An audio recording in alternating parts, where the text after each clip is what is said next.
Buen día, mi nombre es Carlos Roberto y junto a mi equipo conformado por Cristian Eduardo y Kevin Zárate, vamos a tratar los conflictos étnicos y migración como consecuencia del neoliberalismo. Para poder comenzar a tratar este tema tan controversial, es de conocimiento saber qué es y qué trató el neoliberalismo. El neoliberalismo fue una teoría política económica y al mismo tiempo fue un modelo económico denominado neoliberal, que fue implantado a nivel mundial a finales de los años 70 por sus representantes Milton Friedman y Friedrich August. El neoliberalismo en México surge en los años 80 durante la crisis económica con Miguel de la Madrid, donde sus principales características son la flexibilización laboral y la precarización del trabajo. Los índices de pobreza y marginación aumentaron, generando que para gran parte de la población viera como una vía óptima la migración, sobre todo hacia Estados Unidos como centro del capitalismo. A raíz de esto, más del 60% de los emigrantes que lo hacen de los estados con mayor marginación emigran por motivos de trabajo. Por ende, siendo una forma de aumentar la acumulación vía la precarización laboral, es decir, se utilizó como ancla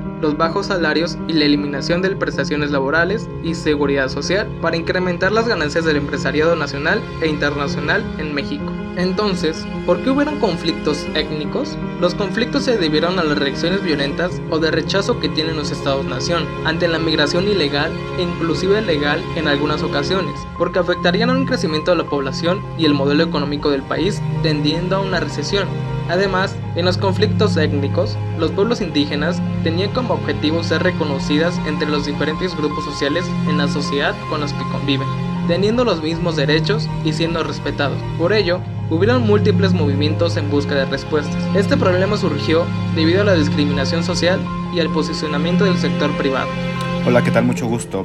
Mi nombre es Cristian. Ahora, la globalización de la economía y la cultura, la creciente presencia de los grupos étnicos en las ciudades y la lucha por los derechos colectivos de sus pueblos constituyen básicamente el nuevo telón de fondos de unas relaciones interétnicas conflictivas atravesadas por las nuevas ideologías racistas. Cuando hablan de racismo es que hablan del color de piel, sobre todo de los norteamericanos. Sin embargo, también se cuenta como racismo el hecho de discriminar a los grupos étnicos de nuestro país, de México, obviamente. Por eso podemos continuar que ese mismo racismo encuentra espacios para su expresión en los ámbitos privados y políticos, y se difunde o reduce en los distintos momentos de cambio sociocultural, en la interacción social directa y en el imaginario social. El modelo neoliberal impone nuevas relaciones con los grupos étnicos más estrictas, obviamente, particularmente los procesos de privatización que van abriendo la brecha entre los pueblos, los pobres y los ricos. La reforma del artículo 27 de la Constitución abre el mercado de las tierras ejidales y comunales de las comunidades campesinas indígenas, y no solo indígenas, y profundizan la exclusión social y étnica. La forma del racismo son distintas hacia las comunidades y los pueblos indígenas rebeldes a lo largo de la historia, por ejemplo como los yaquis, como los zapatistas, que disputan hoy sus derechos, y la población, por ejemplo la Ramburi, por ejemplo, que también está disputando mucho el hecho de sus derechos, ¿no? Que básicamente se desplegaron y se han mantenido en lo posible más alejado del mundo mestizo. Mi nombre es Kevin Zárate. Otra consecuencia que dejó el neoliberalismo en México fue la extrema desigualdad. México es uno de los países más desiguales de América Latina. Parte de la desigualdad se le atribuye al modelo neoliberal debido a que el crecimiento del país ha sido muy bajo, apenas en 6% anual en promedio a las últimas décadas, y se ha quedado atrás respecto a otros países. Desde 1982, el ingreso de las personas no ha sido mucho mayor que el del promedio a nivel global. En ese periodo tenemos que comenzar a reconocer que las cosas para México no han salido bien en las últimas décadas.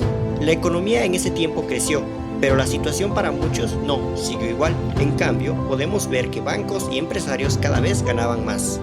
Por su parte, llama la atención cómo es contraria la situación respecto a la clase alta. Solo el quintal más rico del país presentó un incremento mayor al crecimiento promedio global de ingresos. Es abrumadora la captura de la clase alta sobre los ingresos en el país, que sucede en una sociedad global en extrema desigualdad. Como conclusión, se podría decir que el neoliberalismo terminó con la efectiva intervención estatal y con ello la planificación del desarrollo.